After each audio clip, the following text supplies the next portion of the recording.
ગત 30 ડિસેમ્બરના રોજ એક ફરિયાદી ભાઈ પોતાની મહિલા મિત્ર સાથે એ ડિવિઝન વિસ્તારમાં આવેલી એક હોટલમાં રોકાવા માટે ગયા હતા. જ્યારે એ હોટલમાંથી પરત થતા હતા ત્યારે એમને એક અજાણ્યો માણસ મળીને ધમકાવવા માંડ્યો કે હું રાજકોટ ક્રાઇમ બ્રાન્ચમાં છું અને હું તમારા વિરુદ્ધ ફરિયાદ દાખલ કરી દઈશું. તમે છોકરીને લઈને હોટલમાં ગયા છો અને જે તમારી બદનામીથી બચવું હોય તો મને 50,000 રૂપિયા આપો.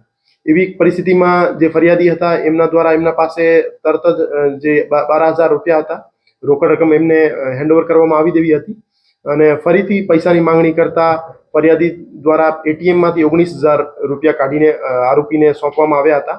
એવી રીતે જે આરોપી હતો આરોપી દ્વારા ફરિયાદી પાસેથી કુલ 31,000 એક્સટોર્ટ ખંડણી લઈ લેવામાં આવી હતી. એ ડિવિઝન પોલીસ દ્વારા આ બાબતે તપાસ હાથ ધરીને આરોપી મિહિર કુગસિયાને હસ્તગત કરવામાં આવ્યો છે અને એમના પાસેથી રોકડ રકમની રિકવરી કરવામાં આવી છે. અગાઉ પણ એવો એક બનાવ એ ડિવિઝનમાં દાખલ થયેલો છે અને આ સિવાય યુનિવર્સિટી વિસ્તારમાં પણ એક છેડતીનો અને લૂંટનો બનાવ બન્યો હતો, જેમાં પણ પોલીસની ઓળખ આપી હતી.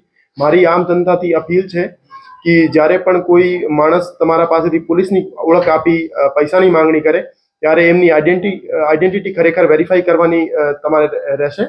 એમના પાસેથી આઈડી કાર્ડ માંગો અને કોઈને ખોટી પોલીસની ઓળખ આપીને તમારા સાથે કોઈ ખંડણી માંગનાર માણસની તમને જાણકારી મળે તો આપ ડીસીપી ઝોન 2 ઓફિસ અથવા સીપી સાહેબ અથવા કોઈ પણ હાયર અધિકારી છે એમને મળીને રજૂઆત કરી શકો છો.